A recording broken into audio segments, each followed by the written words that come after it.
नाज़रीन, इस वक्त जो सबसे अहम बहस है वो इसराइल ईरान, इनकी फ़तह, किसकी शिकस्त और अभी तक जारी है। और फिर ये कि इसराइल जो नई कोशिशें कर रहा है ईरान पर हमले की और पूरे इलाके में एक नए हिजान को बर्पा करने की, तो उस पर 2-3 क्वेश्चंस हैं, वो मैं आपसे पहले डिस्कस करता हूँ। वो ये हैं, सबसे पहले कि इसराइल में एक साइड ये कह रही है कि इसराइल को कुछ हासिल नहीं हुआ ईरान पर हमले से, और दूसरी साइड ये कह रही है कि इसराइल जो है वो इसके नतीजे में एक पूरे इलाके की, बल्कि पूरी दुनिया की, वो तो कह रहे हैं कि ताकत बन गया है। ये कौन क्या कह रहा है, किसने क्या कहा है, किसके पास क्या कहने को है, और फिर ये कि इसराइल का अब तक कितना नुकसान हुआ है जो छुपाया जा रहा है, अब वो छुपाया जा रहा है या वो हकीकत है या नहीं है, इन सब पे बात करते हैं मियाँ ताहिर। नाज़रीन देखिए, सबसे पहली बात तो ये है कि इसराइल का एक अखबार है हार्ट्स, उसने एक रिपोर्ट छापी है और उसमें उसने कहा है कि ईरान पर हमला करके हमने क्या हासिल कर लिया। ना इनकलाब आया ईरान में, ना वहाँ पे कोई चेंज ऑफ गवर्नमेंट हो सकी, ना उसमें वहाँ पे हम कोई ग्रुप भी खड़ा कर सके। कम से कम कोई ऐसा ग्रुप ही हम खड़ा कर लेते ईरान में कि जो मुस्तकबिल में जाके आज नहीं तो 10 साल बाद या 5 साल या 4 साल बाद जो है वो हुकूमत को तब्दील कर पाता। ऐसा भी नहीं हुआ।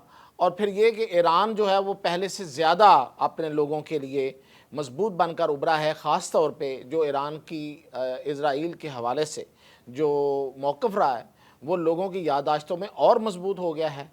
और ईरान ने साल हा साल की पाबंदियों के बावजूद हमारे साइबर अटैक भी बर्दाश्त किए, हमारे गोलाबारी भी बर्दाश्त की, हमारी हर तरह की हमला उसने बर्दाश्त किया, और जवाब जिस तरह से दिया है तो इसराइल का नुकसान हुआ है। तो ये एक मौक़िफ़ है। दूसरी तरफ उनका वज़ीर ख़ज़ाना, इसराइल का वज़ीर ख़ज़ाना और एक पार्टी का वो सदर भी है, बेज़लेल स्मोट्रिच, वो अजीब हिजान बक रहा है। वो ये कहता है कि ईरान जो इसराइल है वो ईरान पर हमला करके उसने ईरान को ख़त्म कर दिया, और वो जो ख़तरा था अरबों के लिए और इसराइल के लिए वो बिल्कुल ख़त्म हो चुका, अब कोई ख़तरा नहीं है। अब वो ये भी कहता है कि इसराइल जो है वो एक पूरी दुनिया का एक मरकज़ बन गया है। अब ये मरकज़ किस चीज़ का, अजीबोगरीब वैसे बातें हैं कि वो इक़्तिदार का मरकज़ है, वो इखलाकियात का मरकज़ है, और वो अमन का मरकज़ है, वो सलामती का मरकज़ है। अजीब बकवास है। और फिर ये कि उसने ये कहा है कि अब अरबों को, सबसे नोट करने वाला नुक्ता नाज़रीन ये है, ये जो एकड ऑफ, ये जो इब्राहिम एकड जो चल रहा है, यानी कि इब्राहिमी मुआहदा जो चल रहा है, इब्राहिमी मुआहदा इसको किस तरह से तशरीह की गई है।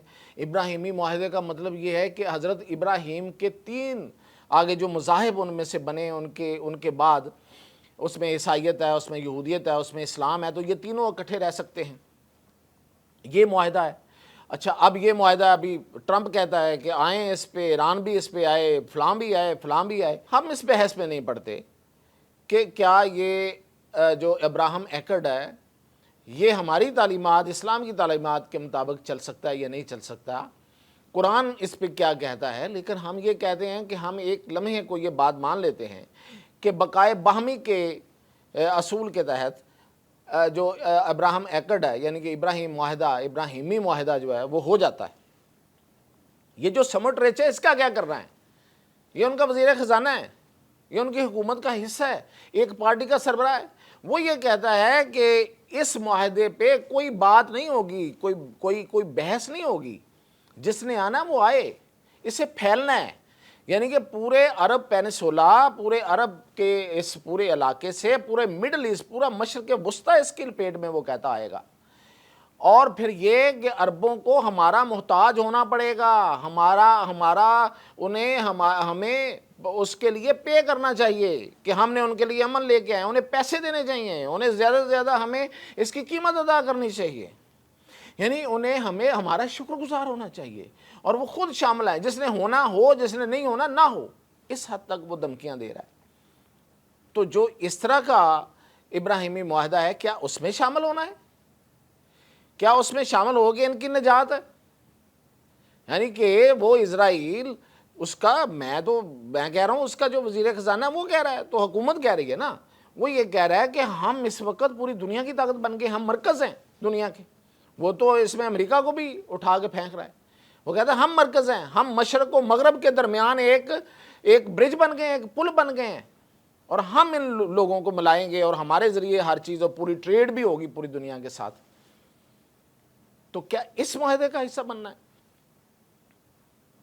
سعودی عرب کو، یو اے ای کو، یا باقی عرب ملکوں کو، یا وہ جو اب ایران پہ دباؤ ڈال رہے ہیں؟ تو یہ ہے حیثیت اس ابراہیم ایکٹ کی، ابراہیمی معاہدے کی۔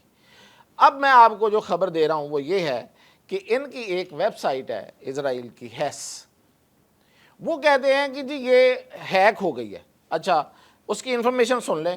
اب وہ ہیک ہوئی ہے یا نہیں ہوئی ہے یہ ان کا کام ہے۔ اگر وہ اتنے ہی بڑے شیر اور اتنے ہی بڑے وہ سب کچھ ہیں جو ابھی سموٹرچ کا میں نے بتایا ہے، تو بھئی تم ہیک کیوں ہوتے ہو؟ ہیک ہو کے اس پہ ساری انفارمیشن بھی آ جاتی ہے۔ انفارمیشن یہ ہے کہ یہ ایران نے جو حملے کیے ہائپر سونک میزائل سے، اور جو بیلسٹک میزائل کے حملے ہوئے ہیں، اور اسرائیل کے اندر جو تباہی ہے وہ تو سب نے دیکھ لی، وہ جو نظر آ گئی، وہ جو عمارتیں گریں، وہ جو ایئرپورٹ جو ہیں وہ ان کا ستیہ ناش ہو گیا، اور ان کی جو آئل ریفائنریز ہیں وہ تباہ ہو گئیں، ان کی جو رستے سارے بند ہو گئے، اسرائیلی جو ہیں وہ بھاگتے پھر رہے تھے کہ کہیں چھپنے کو جگہ نہیں مل رہی تھی، اور وہ ملک سمندر کے رستے سے ملک چھوڑ رہے تھے۔ یہ سب کچھ تو ساری دنیا نے دیکھ لیا، لیکن کچھ چیزیں ایسی ہیں جو ہیکرز، اگر ہیکرز ہیں، اگر نہیں ہیں تو پھر یہ حقیقت ہے، اور اگر ہیکرز ہیں تو ہو سکتا ہے ہیکر ہی سچ بول رہے ہوں، جو چھپائی جا رہی ہیں۔ وہ کیا ہیں؟ وہ یہ ہیں کہ اسرائیل کے 6 ملٹری جرنیل مارے گئے ہیں اس پہ، اور 32 موساد کے افسر مارے گئے ہیں، جو خفیہ ایجنسی ہے ان کی موساد، اس کے 32 افسر مارے گئے ہیں۔ 27 اس میں نیوی کے افسر مارے گئے ہیں، جو اسرائیلی نیوی ہے اس کے 27 افسر ہلاک ہو گئے، اور 462 فوجی مارے گئے، اور اس کے علاوہ 11 نیوکلیر سائنٹسٹ مارے گئے اسرائیل کے۔ صرف یہیں پہ بات نہیں ہے، بلومبرگ یہ کہتا ہے کہ اسرائیل کو، اب یہ تو ہیک بھی نہیں ہے، ایسی سٹوری بھی نہیں ہے جس کو اسرائیل جو ہے وہ ہیکنگ کا الزام دے کے چھپا سکے۔ وہ یہ کہتا ہے کہ اسرائیل کو $30 بلین کا نقصان ہوا ہے، $30 بلین، $30 ارب کا نقصان ہوا ہے ایران کے حملوں سے۔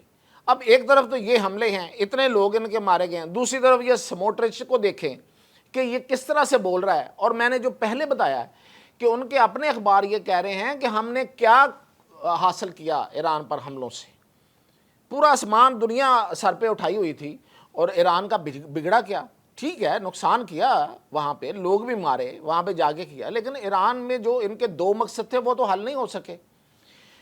اور اگلی خبر، اور وہ اس سے بھی بڑی اہم ہے، وہ یہ ہے کہ میں یہ خبر پہلے ایک اور انداز میں دے چکا ہوں، لیکن اب یہ خبر جو ہے وہ اس لحاظ سے کنفرم ہوئی ہے کہ ایران کی طرف سے یہ کنفرم ہوئی ہے، وہ یہ کہ ایران Su-57 یعنی کہ رشین طیارے نہیں لے رہا۔ اس کی بہت سی ریزنز ہیں۔ ایران اب چین کے، پاکستان اور چین کے درمیان جو مشترکہ ایک پروڈکشن تھی JA-10C، بہت کم لوگوں کو آج بھی پتہ ہوگا کہ صرف JF-17 تھنڈر ہی نہیں، صرف JF-17 تھنڈر بلاک 3 ہی نہیں، بلکہ پاکستان JA-10C بھی مشترکہ طور پہ چائنا کے ساتھ مل کے بنا رہا تھا، اور یہ وہی طیارے ہیں جو انڈیا کے خلاف استعمال ہوئے اور جس کے نتیجے میں انڈیا کو شکست فاش ہوئی۔ یہ طیارے اب خریدنے میں ایران جو ہے وہ آ رہا ہے، اور ظاہر ہے کہ ایک تو پہلی بات تو یہ ہے کہ چونکہ یہ مشترکہ پروڈکشن ہے، پیداوار ہے، ہم دونوں مل کے کر رہے ہیں، اور ویسے بھی پوری دنیا کے لیے چین نے یہ اعلان کر دیا ہے کہ میرے طرف آنے کا راستہ پاکستان سے گزرتا ہے۔ تو یہ معاہدہ بیسیکلی ایران نے پاکستان اور چائنا کے ساتھ مشترکہ طور پہ کرنا ہے، اور 40 طیارے وہ خریدنے جا رہا ہے ایران، JA-10C، اور یہ انڈین کی نیندیں تو حرام کر چکے ہیں، اب اسرائیلیوں کی نیندیں بھی اس سے حرام ہو جائیں گی۔ JA-10C جو ہے وہ اتنا خطرناک طیارہ ہے۔ تو یہ تھی اب تک کی اپڈیٹ، مزید اپڈیٹ کے ساتھ حاضر۔